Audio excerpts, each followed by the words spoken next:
नमस्कार प्रिय मित्रों, मैं ज्योतिषकार कमल आप सबका हार्दिक अभिनंदन करता हूं आपके अपने इस प्यारे यूट्यूब चैनल एस्ट्रो कमल में।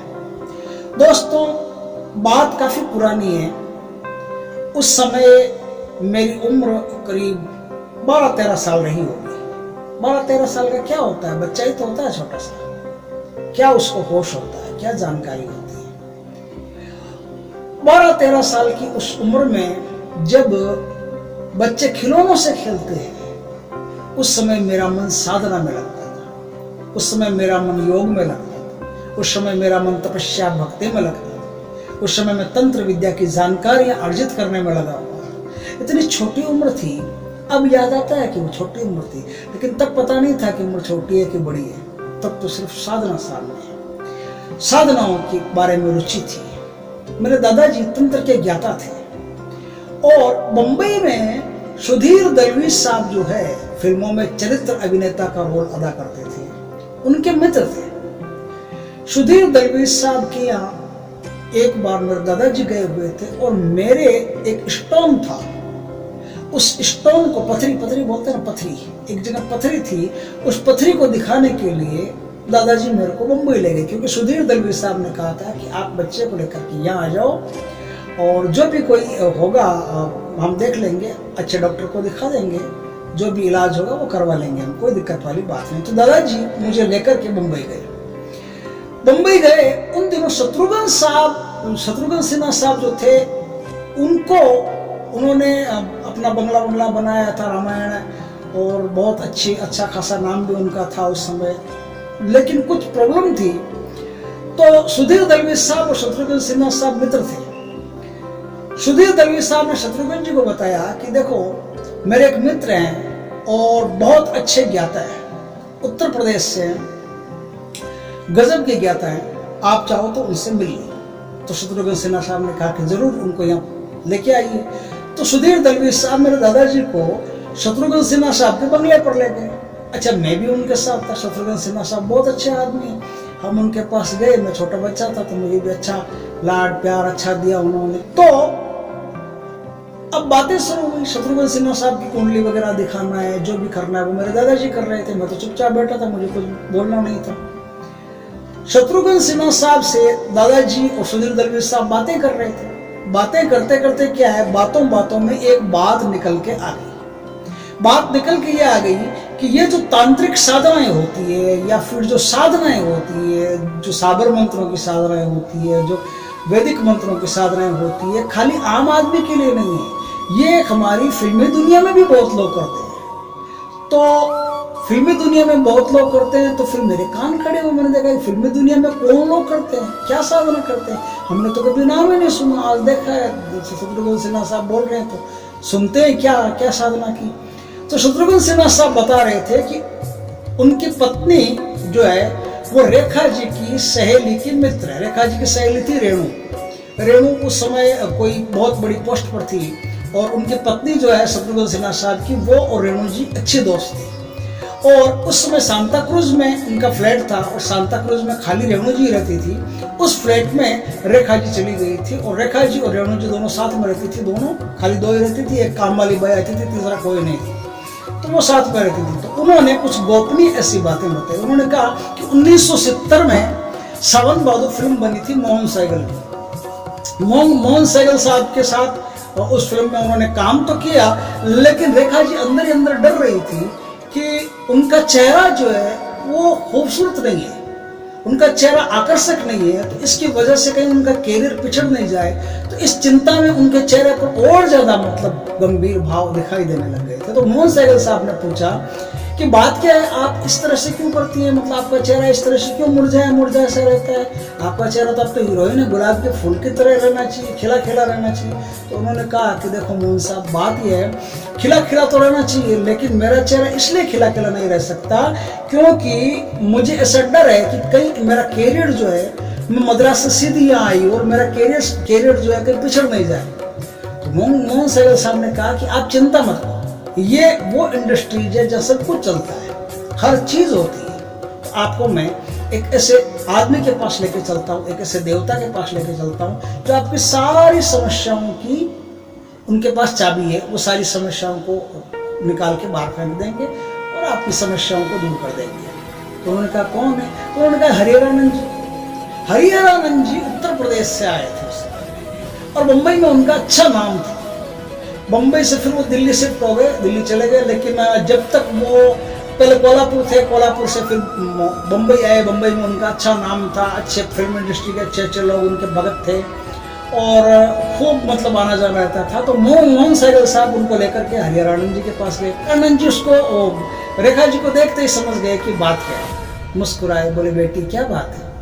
बोले महाराज आप सब समझ गए बात क्या है। बात यह है कि मेरे को कुछ डर लगा रहता है कि कहीं मैं पिछड़ नहीं जाऊं। तो हरिहरानंद जी ने कहा कि पिछड़ने की कोई बात नहीं बेटा, देखो भगवान की कृपा रहती है तो सब कुछ ठीक होता है, परमात्मा सब ठीक करता है, आपके लिए भी ठीक करेगा। आप तो एक सुलझी हुई स्त्री हो, आपके अंदर तो एक अच्छा दिल है, माता का दिल है, बहन का दिल है, एक अच्छा दिल है, और लोगों के काम आने वाली स्त्री हो, तो आप तो चिंता मत करो बेटा।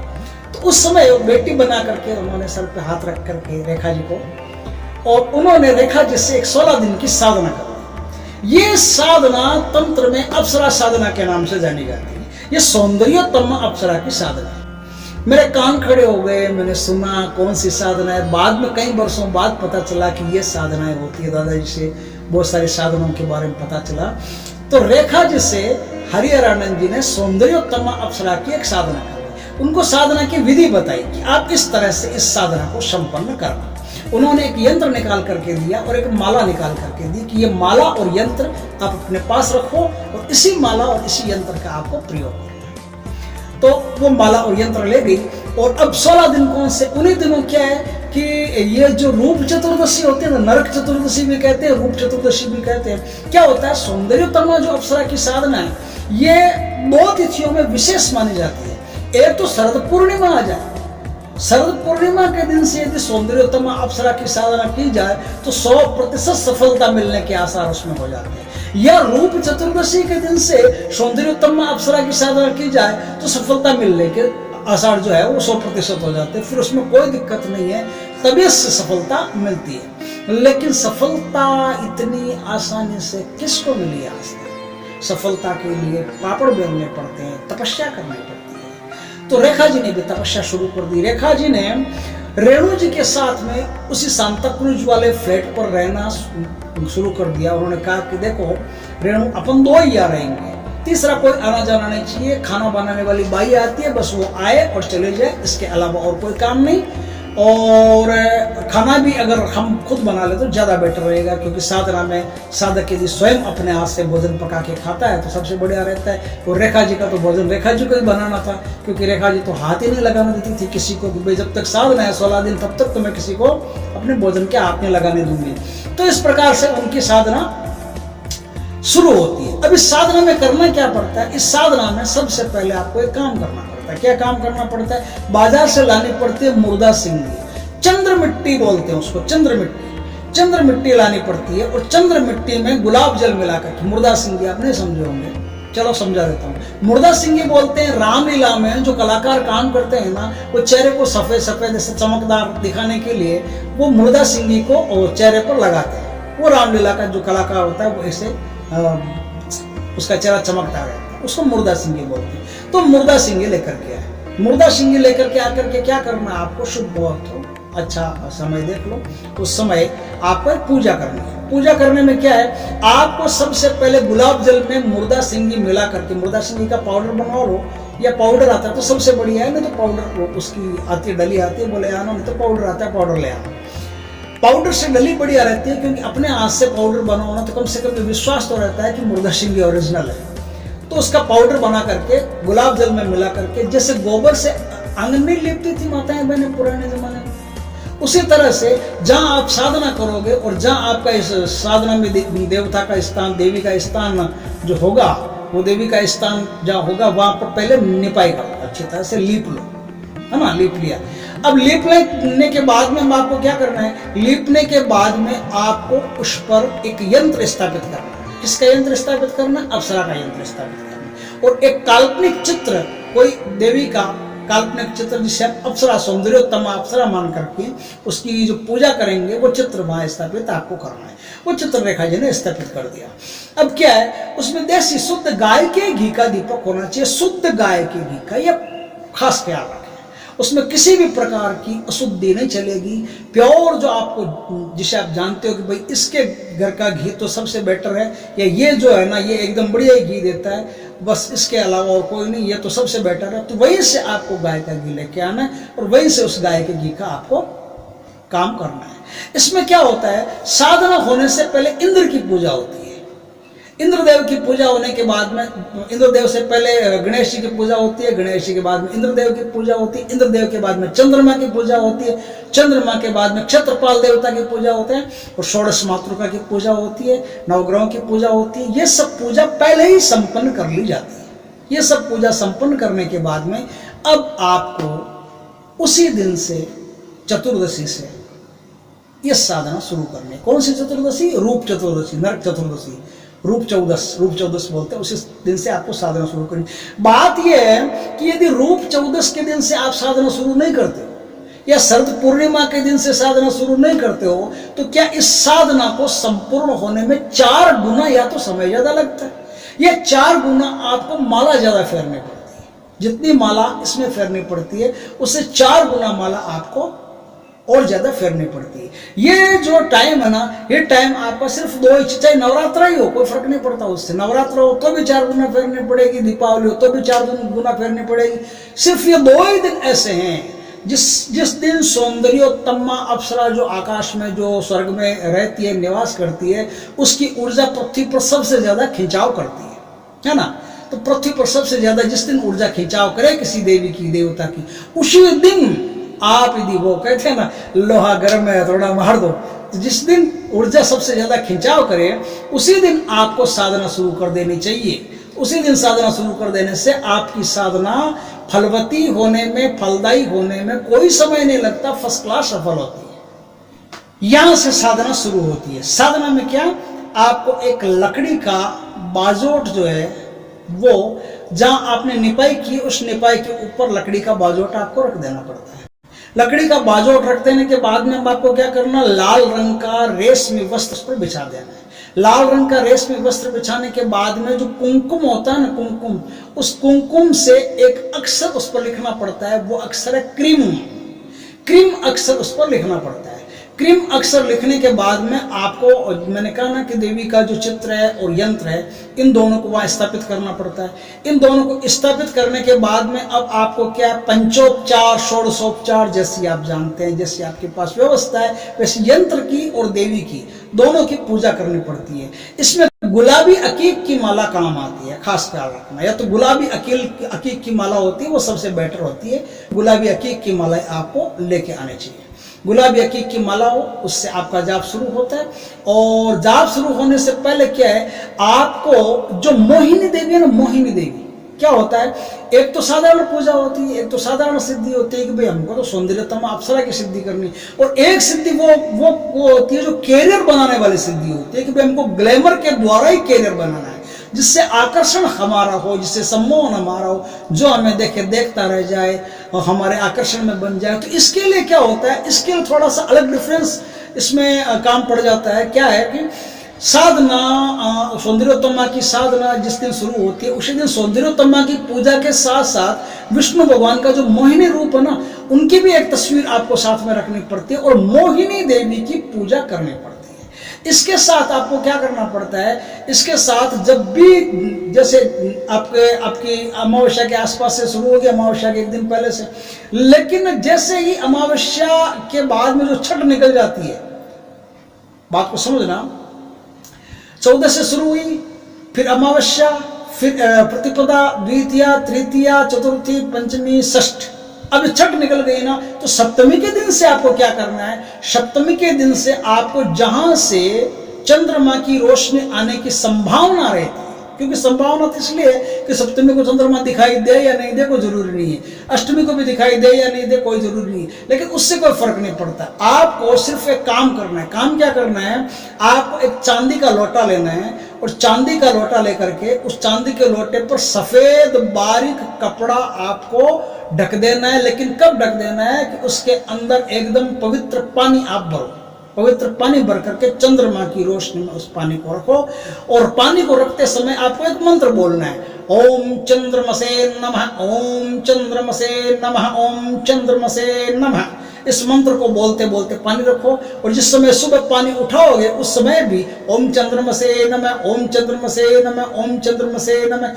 अब वहां से पानी आप उठाओ। तो सप्तमी से लेकर के क्या करना है, सप्तमी से लेकर के फिर जब तक आपकी साधना पूर्ण नहीं होती है तब तक आपको ये पानी पीना है। शुक्ल पक्ष आ जाएगा तो शुक्ल पक्ष तक ये पानी आपको पीना है। फिर पूर्णिमा के दिन आपको ये पानी पीना है, मतलब पूर्णिमा के दिन तक आपको ये पानी पीना है। और इतने दिन ये जो आप पानी पियोगे ना, ये पानी आपकी इस साधना को और ज्यादा डेवलप करेगा। इससे क्या होगा कि आप जो ग्लैमर की साधना करते हो, चमक की साधना करते हो, तो आपके अंदर खूबसूरती बेपनाह पैदा होती जाएगी।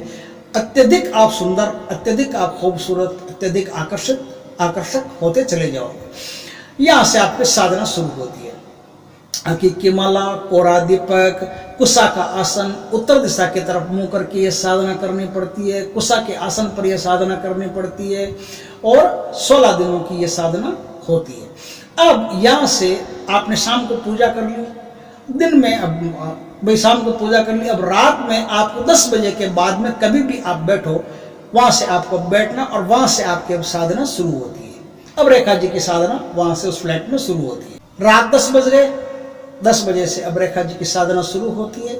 10 बजे से आपको 51 माला, गुलाबी हकीक की 51 माला आपको जाप करनी है। तो अब आपका जाप शुरू होता है। रेखा जी ने जाप शुरू कर दिया, जाप शुरू कर दिया। जाप जब पूर्ण होता है, कितना देर लगे, 2 घंटा, 5 घंटा, 10 घंटा, जो भी लगना है सो लगना है, तो देर लगे। आपने जाप पूर्ण कर लिया। जाप के अंदर आपका घी का दीपक है वो जलता ही रहेगा, आपको उसको बुझाना ही नहीं है। चाहे आप उठो और घी शेष बच जाए तो भी आपको बुझाना नहीं है, अपने आप ही बुझे तो बुझे। सफेद कलर के फूल जो होते हैं ना, सफेद कलर के फूल देवी को चढ़ाने पड़ते हैं। सफेद कलर की मिठाई देवी को चढ़ानी पड़ती है। सफेद बताशे चढ़ाने पड़ते हैं।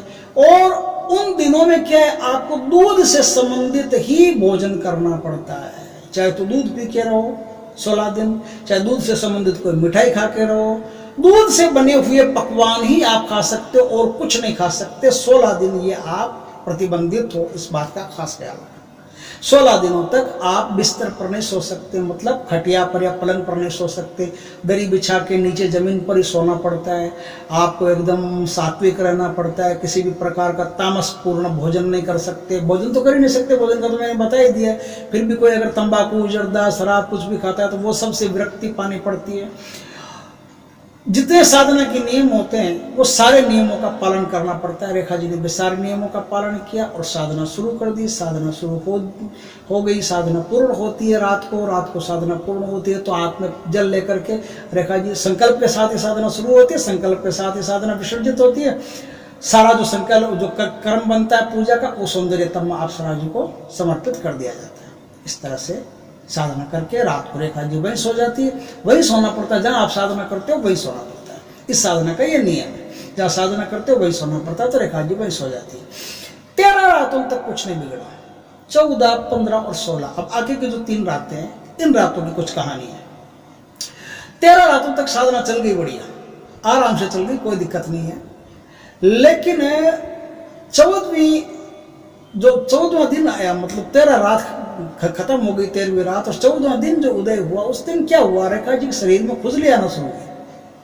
खुजली आना शुरू हुई और खुजली इतनी जोरदार बढ़ गई कि पूरा शरीर लाल हो गया। खुजली से छिल जाता ना, खुजली से पूरा शरीर छिल गया और शरीर छिल गया और बड़ी परेशान और हालत खराब हो गई। खुजाएं कि पूजा करें, खुजाएं कि पूजा करें, इतनी हालत खराब हो गई। लेकिन गुरुजी ने कहा कि कुछ भी हो जाए पूजा मत छोड़ना, सर कट जाए तो भी पूजा मत छोड़ना। बोले गुरुजी ने जो बोला है वो तो करना ही करना है। तो अब रेखा जी क्या है कि पूजा का समय हुआ, उस समय नहाई धोई, फिर पूजा में बैठ गई अपना और पूजा का काम शुरू किया। 10 मिनट हुए जैसे पूजा का काम शुरू किया, सारी खुजली खत्म हो गई, सारी खुजली गायब हो गई, एकदम नॉर्मल अपनी पूजा करती रही।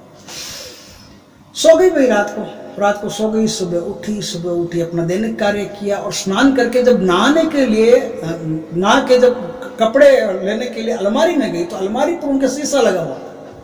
अलमारी पर जब शीशा लगा हुआ था तो शीशे में अपनी शक्ल देखी तो चमक गई। चमक कैसे गई कि पहले वो कोई ज्यादा सुंदर नहीं थी, लेकिन अब क्या है, उस शीशे में जैसी शक्ल देखी ना अपनी, तो अब तो भयंकर बदसूरत हो गई। मतलब इतना लगता है कि अब तो फिल्मों में टिकने का तो सवाल ही नहीं है, गली मोहल्ले में भी आसानी से नहीं निकल सकते, इतनी बदसूरत हो गई। मतलब ऐसा लगता है कि जैसे पूरा शरीर मुंह पर चकते चकते से पड़ गए और डिस्कलर हो गया चेहरा, और अजीब टाइप का चेहरा, बदरंग सा लग रहा है। रेखा जी को बड़ा दुख हुआ, उन्होंने सोचा कि मैं तो साधना कर रही हूँ सौंदर्य प्राप्ति के लिए, और ये उल्टा हो रहा है, सौंदर्य तो खोता जा रहा है। पर गुरुजी ने बोला है कि भाई कुछ भी हो जाए, आपको 16 दिन पूरे साधना करनी है, देवी पर पूरी निष्ठा रखनी है तो रखनी है तो रखनी है, साधना करनी है तो करनी है। उन्होंने फिर निश्चय पैदा कर लिया कि साधना तो करेंगे, तो रेखा जी साधना के लिए फिर तत्पर हो गए। अब क्या है, रात आती है, साधना करती है, फिर साधना को समर्पित कर दे। आज ये 14वीं रात है, 14वीं रात को उन्होंने फिर साधना की, फिर सो गई। लेकिन आज जब सुबह उठी ना, तो सुबह उठी तो उठा नहीं गया।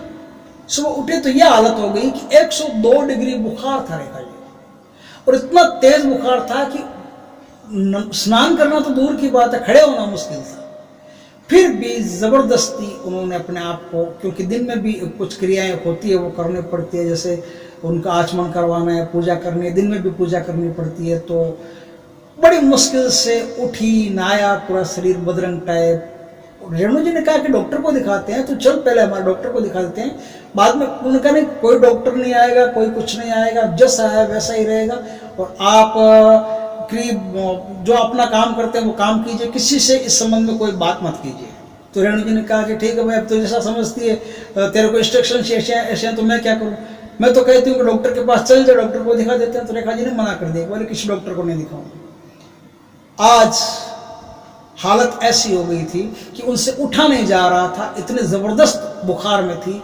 फिर भी रेखा जी उठी, पानी कुछ हल्का गर्म किया, गर्म पानी करके फिर उसको थोड़ा ठंडा होने दिया, फिर उससे स्नान किया, और ले दे के जैसे तैसे मरी डूबी सी। आज हालत बड़ी गंभीर थी। आज पूजा होगी कि नहीं होगी कुछ पता नहीं। अब जैसे जैसे 6 बजी 7 बजी बुखार और बढ़ रहा है। दिन में कुछ उतर गया था बुखार, दिन में कुछ उतर गया था, हल्का फुल्का काम भी कर लिया था, लेकिन स्वास्थ्य पूरी तरह सही नहीं था। आज 15वीं रात थी, और 15वीं रात को वो जब पूजा करने बैठी तो भयंकर बुखार आ गया एकदम तबीयत से। अब माला फेरना क्या, माला तो हाथ में टिक जाए तो बड़ी बात है। जैसे तैसे उन्होंने दीपक जलाया, जैसे तैसे देवी को प्रसाद चढ़ाया, जैसे तैसे सारा काम, जैसे तैसे फूल चढ़ाना, पुष्प चढ़ाना, जैसे तैसे कर लिया। और माला जप रही है, अपनी गौमुखी के अंदर माला है, माला चालू है, लेकिन चालू होना इतना आसान कहाँ। एक एक मन का ऐसे लग रहा है जैसे 1000 किलो का है, उठाया नहीं उठ रहा, चलाया नहीं चल रहा। और 15-20 मिनट माला जपते जपते हो गए। दृढ़ निश्चय है, बैठी है साधना में, कवच के साथ बैठी है, सुरक्षा कवच के साथ बैठी है, सुरक्षा घेरे के साथ बैठी, गुरु के आशीर्वाद के साथ बैठी। कितनी परेशानी आएगी, क्या आएगी, जो आएगी देख लेंगे। रेखा जी 15-20 मिनट तक साधना करती रही, तो साधना 15-20 मिनट बाद में उनको ऐसा लगा कि बुखार पूरी तरह से उतर गया है। बुखार पूरी तरह से उतर गया और अब ठीक है। आज रेखा जी पूजा करके जो कर्म बनता है वो अर्पण करके फिर सो गई। सुबह उठी, अब कुछ नहीं हुआ, एकदम सब नॉर्मल था। लेकिन जैसे रात आई और जैसे वो पूजा करने बैठी तो उनको लगा कि पूजा तो आज संभव नहीं है। संभव इसलिए नहीं है कि बहुत कुछ ऐसा गड़बड़ हो रहा है, हवाएं तेज चल रही है, कमरे के अंदर खिड़की दरवाजे सब बंद है, फिर भी ऐसा लग रहा है जैसे कोई भूचाल टाइप आया हुआ है, ऐसे कंपन टाइप हो रहा है, बहुत एकदम जैसे अंदर से कुछ डर फीलिंग हो रहा है, ऐसा कुछ हो रहा है। लेकिन उसके बावजूद भी दृढ़ निश्चयी रेखा बैठी रही। उनके अंदर एक साहस, एक हिम्मत, एक जज्बा, एक मर्दानी बैठी थी। वो बैठी रही और अपनी साधना करती रही। जितनी भी समस्या आई आ गई। अब 16वीं रात, आज 16वीं रात उन्होंने तपस्या पूरी कर ली, उन्होंने साधना पूरी कर ली। और साधना पूरी करने के बाद में चंद्रमा को अर्घ दिया, उन जो कर्म बनता है वो भी अर्पित किया। गुरुजी ने कहा था कि आपको 16वीं रात जो पूरी होगी उस दिन देवी के दर्शन हो सकते हैं। तो 16वीं रात तो पूरी हो गई, देवी के दर्शन कुछ हुए नहीं। रेखा जी को थोड़ी सी हताशा हुई कि इतना कुछ हुआ, इतनी मेहनत की देवी के, कोई दर्शन वर्शन तो अपने को हुए नहीं, अप्सरा सौंदर्योत्तमा तो आई नहीं, तो कोई बात नहीं, नहीं आई तो नहीं आई, जैसे गुरु जी का आदेश है वैसा हमने कर लिया भाई, और क्या है। थकान इतनी ज्यादा थी कि ज्यादा सोचने के लिए समय नहीं बचा था, तो सोना ही था। चंद्रमा को जल दे करके अब जैसे तैसे वो सो गई। सोने के बाद में रेखा जी को सुबह नींद खुली। नींद खुली तो क्या देखती है कि रात को देवी तो नहीं आई सपने में। सपने में क्या, रात को देवी तो हकीकत में भी नहीं आई, सपने में भी नहीं आई, कहीं भी नहीं आई, कोई फर्क ही नहीं, कुछ भी नहीं, जैसा पहला दिन था वैसा ही आज है, कुछ भी नहीं हुआ। लेकिन रात देवी को, अप्सरा जी को उन्होंने जो सफेद रंग के फूल चढ़ाए, एक टोकरा भर के, काफी फूल आते थे, मस्त फूल आते हैं उनके घर में, तो मस्त फूल चढ़ाए थे काफी। वो सारे के सारे फूल क्या है, देवी के चरणों में तो एक भी फूल नहीं है, अप्सरा के चरणों में एक भी फूल नहीं है, न मोहिनी जी के चरणों में फूल है, अप्सरा जी और मोहिनी जी दोनों के चरणों में एक भी फूल नहीं है। वो सारे के सारे फूल गए कहाँ? वो सारे के सारे फूल रेखा जी जहाँ सोई थी उसके सिराने पर सारे के सारे फूल आ गए। अब ये रखे किसने? रेणु जी तो रखने वाले नहीं, रेणु जी को तो कोई मतलब ही नहीं है इससे। रेखा क्या करती है? बस सहेली है, साथ में रहती है, अपना क्रियाक्रम करती है, जो भी उन्होंने बताया वो काम करती है। मुझे क्या मतलब फूल को कहाँ रखना है क्या नहीं रखना है। लेकिन वो फूल जो है, वो फूल सारे के सारे रेखा जी के सिराने आ गए। रेखा जी के सिराने फूल आ गए तो अब क्या है, रेखा जी ने ये भांप लिया कि चलो अपने को दर्शन तो नहीं हुए लेकिन कृपा जरूर हुई है सौंदर्योत्तमा जी की। कृपा होने से क्या कि अब जरूर कुछ न कुछ फर्क पड़ेगा। कहते हैं कि उस दिन के बाद में रेखा जी के सौंदर्य में अप्रतिम चमक आने लगी। अब उनका सौंदर्य एकदम आकर्षक और सहज आकर्षक होने लगा। ऐसा होने लगा कि उनको देखते ही बनता था। फिल्में उन पर टूट टूट के पड़ती थी। इस तरह से उनका मतलब जैसे रुआब हो गया था, इस तरह से उनका जो है वो आकर्षण बढ़ गया था। और ऐश्वर्य की कोई कमी नहीं रही उनके जीवन में। धन संपत्ति ऐश्वर्य सब कुछ अपने आप पैदा होना शुरू हो गया। और कहते हैं कि ये सब सारी जो क्रिया है ये सौंदर्योत्तमा अप्सरा जी के कारण हुई है। ये बात शत्रुघ्न सिन्हा जी ने बताई थी। किसको बताई थी?